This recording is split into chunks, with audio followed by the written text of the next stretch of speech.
This little animated intro I did has been seen over 11 million times here on YouTube now. Just so happens it makes a pretty cool t-shirt, which you can get right down here below in my new YouTube t-shirt shop, or go to thinkerthunker.com. Check it out.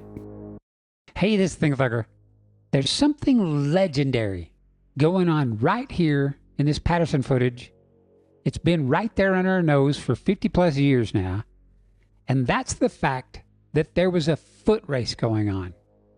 Here we've got a young, spry, working cowboy, Roger Patterson, a horseman, sprinting part of the time, trying to keep up with Patty here, who walked the entire time and never broke stride once. And spoiler alert, here are our race results. Here's a shot from the beginning, the middle, and the end of the film. This is the first time he saw Patty. Here is the closest he ever got to her. And with her just walking and him running part of the time, with her walking and never breaking stride, she left him in the dust. So Patty is the clear winner of this race. And the craziest question of all, if Roger Patterson, seen here in the center, could easily outdistance this little toddler here, running to keep up with him, how tall would Patty have to be to easily outdistance Patterson? Something about like that? Maybe bigger? Let's go check it out. Okay, so we've got a 1 minute long race going on. So what we need to do is figure out how much of that 1 minute Patterson spent standing still versus how much time he was walking, running, or even sprinting. And he's clearly sprinting right now, trying to get closer to Patty, and did get closer. So you can tell by the camera shake, or like now, there's very little camera shake. So he's clearly standing still, holding still, trying to get a clear shot. So that's how we're going to do it. Let's give it a try. Okay, so we're going to go through the full minute-long race and count the seconds Roger Patterson was standing still. Okay, here we go. And they're off. Patterson's clearly running here. Running. Sprinting, full out sprint, trying to get the closest he gets to her, which is right here. 1001, 1002, 1003, 1004, 1005, 1006, 1007, 1008, 1009, I'll say, 1010. Sprinting again, running, trying to get a...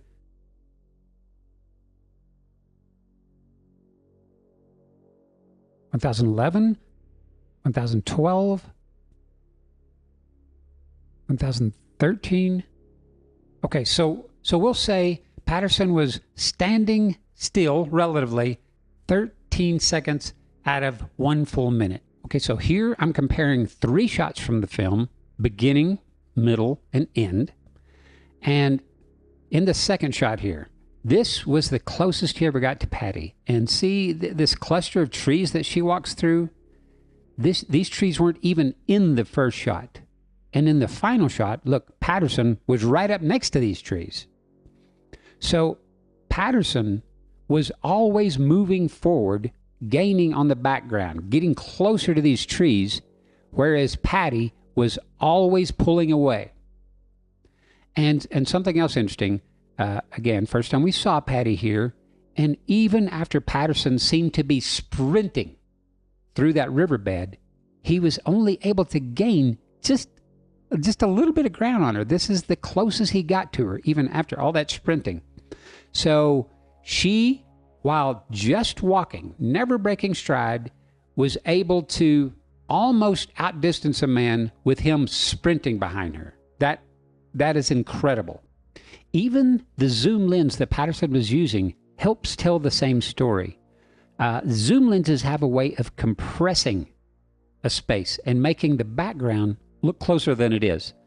Look here in this first shot. It looks like Patty is just steps away from this slope back here.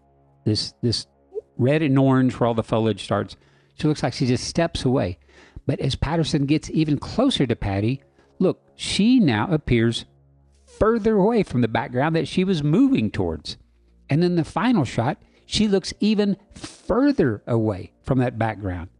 So again, the zoom lens, the closer Patterson was getting to the background, the more it revealed how far Patty really was away from that background, which again, for you camera nerds, for you focal length zoom lens nerds, it proves that both of them were moving forward the entire time, and that Patterson was never, say, running in space, or, running in one place or something like that, just trying to make it look like he was having a hard time catching up with her.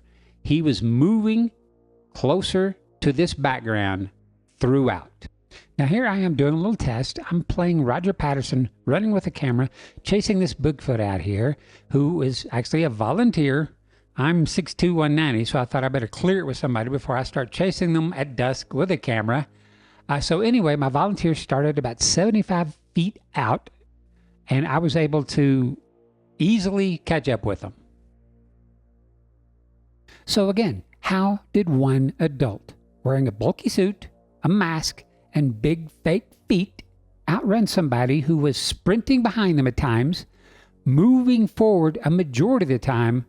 How did they outrun them? By just calmly walking away and never breaking stride, all within only about 60 seconds time. And yes, I'm aware there are Olympic speed walkers, but this clearly wasn't that. And no, they didn't have CGI 3D special effects software back in 1967, not even close. They weren't even able to do those types of effects 10 years later for Star Wars. So explain that. The simplest explanation to me seems to be whoever or whatever Patty was, he, she, it was again probably about 7 or 8 feet tall. So there you go. It's your time to weigh in. How tall would one human adult have to be to leave another average size male like Patterson behind like that, just by walking? And most of us walk about 2 to 3 miles per hour. I would guess and say Patty was going about 5 or 6. Just a guess. All right, everybody. Thank you so much for watching the greatest race in history, 2 species or whatever, mano a mano. Thank you so much to my patrons over at patreon.com. Their combined generosity helps make this and any new video I do possible. They are the best. And thank you so much to all you guys who are buying up my t-shirts. You can find them down below or heading over to thinkerthunker.com. I cannot thank you people enough. Please keep the comments clean. Kids and families are watching and reading. Families around the world and places like Taiwan and England and Portugal and Canada and Mexico and France and the Yowie hunters down in Australia. Cheers, mates, to you all. Take care.